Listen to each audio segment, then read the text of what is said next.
ಅಮಿತ್ ಶಾ ಅವರು ಕೂಡ ಪ್ರಧಾನಮಂತ್ರಿಗಳಂತ ನರೇಂದ್ರ ಮೋದಿಜಿಯವರು ನಿನ್ನೆ ಅವರು ವಿದೇಶದಲ್ಲಿದ್ದರು. ಆ ವಿದೇಶದಿಂದ ಪುನಃ ಎಲ್ಲ ಕಾರ್ಯಕ್ರಮಗಳನ್ನು ಮೊಟಕುಗೊಳಿಸಿ ಪುನಃ ಅವರು ಭಾರತಕ್ಕೆ ಬಂದಿದ್ದಾರ.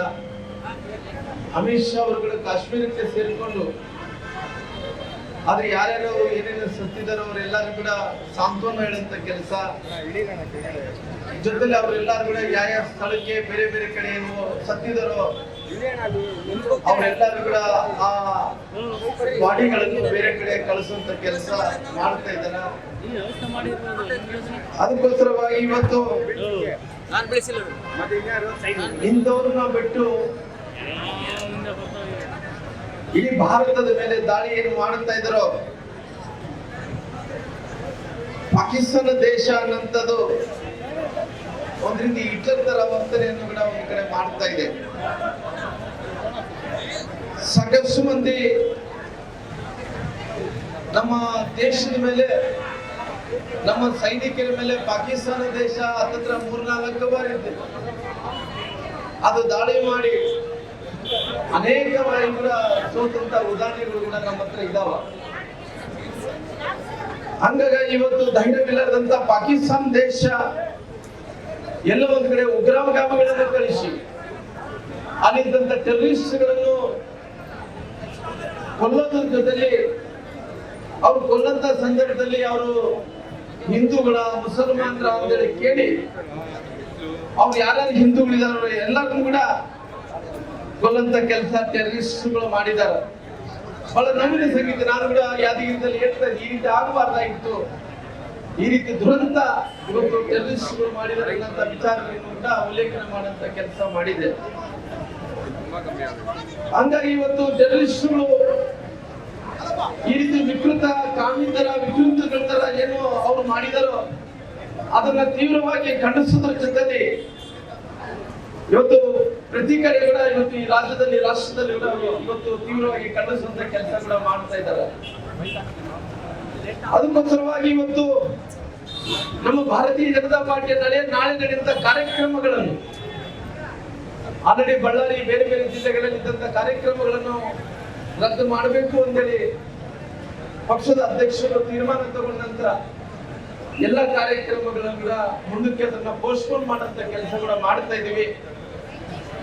ಹಂಗಾಗಿ ಇವತ್ತು ಈ ಕಾರ್ಯಕ್ರಮ ಕೂಡ ಇನ್ನು ನಡೆಸಬೇಕಾ ಬೇಡ ಅನ್ನೋ ಟೈಮಲ್ಲಿ ಈ ಕಾರ್ಯಕ್ರಮ ಸಿದ್ಧತೆ ಆಗಿರೋ ಕಾರಣ ಪ್ರಾರಂಭ ಮಾಡೋಣ ಅಂತೇಳಿ ಪುನಃ ಶಾಸಕರು ಮತ್ತು ಎಲ್ಲ ನಾಯಕರು ಎಲ್ಲರೂ ಕೂಡ ನಮ್ಮ ರಾಜ್ಯಾಧ್ಯಕ್ಷರು ವಿಜೇಂದ್ರ ಅವರ ನೇತೃತ್ವದಲ್ಲಿ ಅವರು ಬರ್ತಾರ. ಈ ಕಾರ್ಯಕ್ರಮವನ್ನು ಸಾಂಕೇತಿಕವಾಗಿ ಉದ್ಘಾಟನೆ ಮಾಡಿ ಪುನಃ ಅವರು ಶಿವಮೊಗ್ಗ ಬೆಂಗಳೂರು ಕಡೆ ಕೂಡ ತೆರಳುತ್ತಾರೆ ಅನ್ನೋ ವಿಚಾರವನ್ನು ಕೂಡ ನಮ್ಮ ಗಮನಕ್ಕೆ ತರುವಂತ ಕೆಲಸವನ್ನು ಮಾಡಿದ್ದಾರೆ.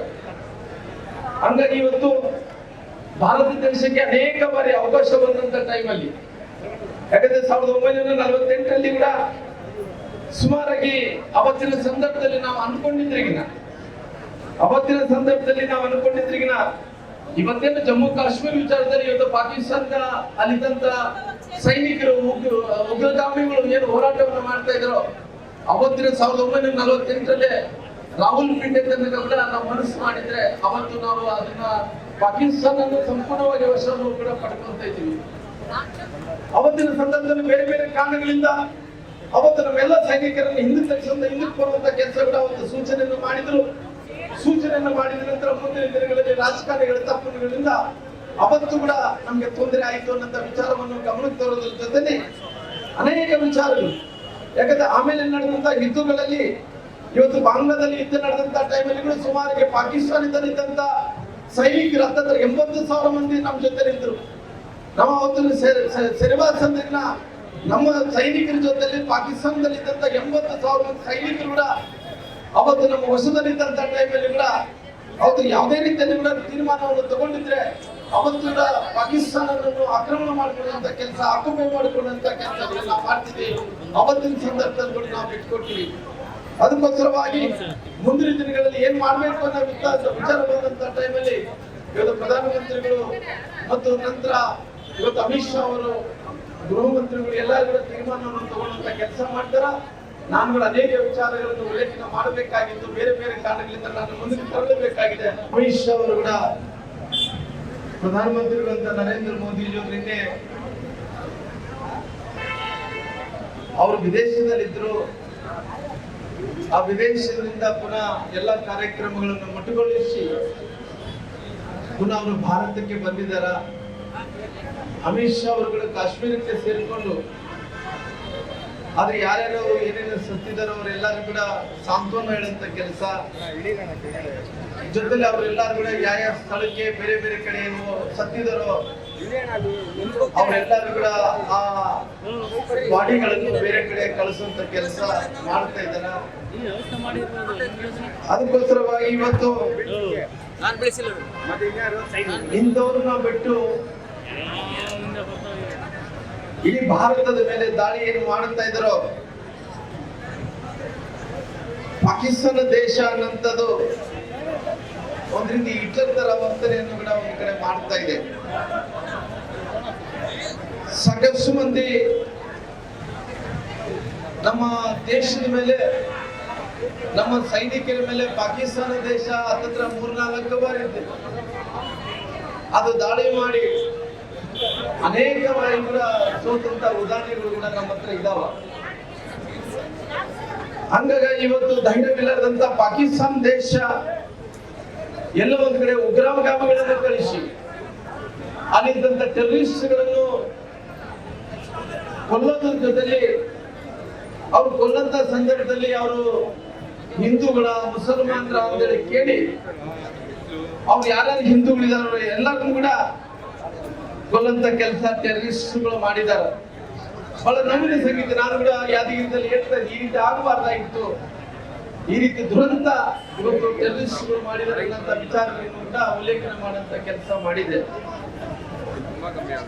ಹಂಗಾಗಿ ಇವತ್ತು ಟೆರರಿಸ್ಟ್ಗಳು ಈ ರೀತಿ ವಿಕೃತ ಕಾಮಿತರ ವಿಕೃತಗಳ ತರ ಏನು ಅವ್ರು ಮಾಡಿದಾರೋ ಅದನ್ನ ತೀವ್ರವಾಗಿ ಖಂಡಿಸೋದ್ರ ಜೊತೆಲಿ ಇವತ್ತು ಪ್ರತಿ ಕಡೆ ಕೂಡ ಇವತ್ತು ಈ ರಾಜ್ಯದಲ್ಲಿ ರಾಷ್ಟ್ರದಲ್ಲಿ ಕೂಡ ಇವತ್ತು ತೀವ್ರವಾಗಿ ಖಂಡಿಸುವಂತ ಕೆಲಸ ಕೂಡ ಮಾಡ್ತಾ ಇದ್ದಾರೆ. ಅದಕ್ಕೋಸ್ಕರವಾಗಿ ಇವತ್ತು ನಮ್ಮ ಭಾರತೀಯ ಜನತಾ ಪಾರ್ಟಿಯ ನಾಳೆ ನಡೆಯುವಂತ ಕಾರ್ಯಕ್ರಮಗಳನ್ನು ಆಲ್ರೆಡಿ ಬಳ್ಳಾರಿ ಬೇರೆ ಬೇರೆ ಜಿಲ್ಲೆಗಳಲ್ಲಿ ಇದ್ದಂತ ಕಾರ್ಯಕ್ರಮಗಳನ್ನು ರದ್ದು ಮಾಡಬೇಕು ಅಂತೇಳಿ ಪಕ್ಷದ ಅಧ್ಯಕ್ಷರು ತೀರ್ಮಾನ ತಗೊಂಡ ನಂತರ ಎಲ್ಲ ಕಾರ್ಯಕ್ರಮಗಳನ್ನು ಕೂಡ ಮುಂದಕ್ಕೆ ಅದನ್ನ ಪೋಸ್ಟ್ಪೋನ್ ಮಾಡಂತ ಕೆಲಸ ಕೂಡ ಮಾಡ್ತಾ ಇದೀವಿ. ಹಂಗಾಗಿ ಇವತ್ತು ಈ ಕಾರ್ಯಕ್ರಮ ಕೂಡ ಇನ್ನು ನಡೆಸಬೇಕಾ ಬೇಡ ಅನ್ನಂತ ಟೈಮಲ್ಲಿ ಈ ಕಾರ್ಯಕ್ರಮ ಸಿದ್ಧತೆ ಆಗಿರೋ ಕಾರಣ ಪ್ರಾರಂಭ ಮಾಡೋಣ ಅಂತೇಳಿ ಪುನಃ ಶಾಸಕರು ಎಲ್ಲ ನಾಯಕರು ಎಲ್ಲರೂ ಕೂಡ ನಮ್ಮ ರಾಜ್ಯಾಧ್ಯಕ್ಷರು ವಿಜೇಂದ್ರ ಅವರ ನೇತೃತ್ವದಲ್ಲಿ ಅವರು ಬರ್ತಾರ. ಈ ಕಾರ್ಯಕ್ರಮವನ್ನು ಸಾಂಕೇತಿಕವಾಗಿ ಉದ್ಘಾಟನೆ ಮಾಡಿ ಪುನಃ ಅವರು ಶಿವಮೊಗ್ಗ ಬೆಂಗಳೂರು ಕಡೆ ಕೂಡ ತೆರಳುತ್ತಾರೆ ಅನ್ನೋ ವಿಚಾರವನ್ನು ಕೂಡ ನಮ್ಮ ಗಮನಕ್ಕೆ ತರುವಂತ ಕೆಲಸಗಳನ್ನು ಮಾಡಿದ್ದಾರೆ. ಹಂಗಾಗಿ ಇವತ್ತು ಭಾರತ ದೇಶಕ್ಕೆ ಅನೇಕ ಬಾರಿ ಅವಕಾಶ ಬಂದಂತ ಟೈಮಲ್ಲಿ, ಯಾಕಂದ್ರೆ 1948ರಲ್ಲಿ ಕೂಡ ಸುಮಾರಾಗಿ ಅವತ್ತಿನ ಸಂದರ್ಭದಲ್ಲಿ ನಾವು ಅನ್ಕೊಂಡಿದ್ರಿಗಿನ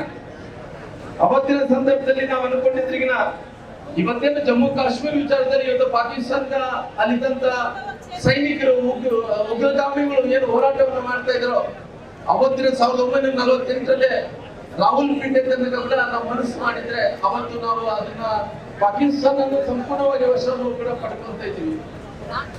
ಅವತ್ತಿನ ಸಂದರ್ಭದಲ್ಲಿ ಬೇರೆ ಬೇರೆ ಕಾರಣಗಳಿಂದ ಅವತ್ತು ನಮ್ಮೆಲ್ಲ ಸೈನಿಕರನ್ನು ಹಿಂದಕ್ಕೆ ಬರುವಂತ ಕೆಲಸ ಕೂಡ ಅವತ್ತು ಸೂಚನೆಯನ್ನು ಮಾಡಿದ್ರು.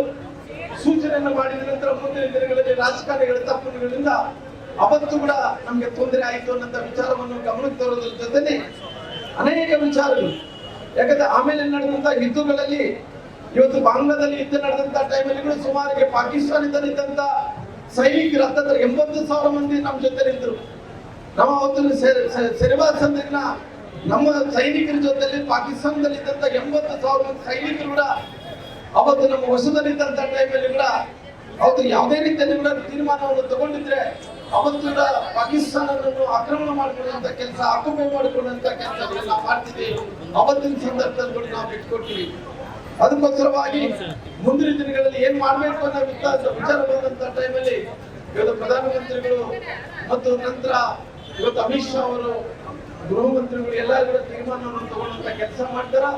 ನಾನು ಕೂಡ ಅನೇಕ ವಿಚಾರಗಳನ್ನು ಉಲ್ಲೇಖನ ಮಾಡಬೇಕಾಗಿತ್ತು, ಬೇರೆ ಬೇರೆ ಕಾರಣಗಳಿಂದ ನಾನು ಮುಂದಕ್ಕೆ ತರಲೇಬೇಕಾಗಿದೆ.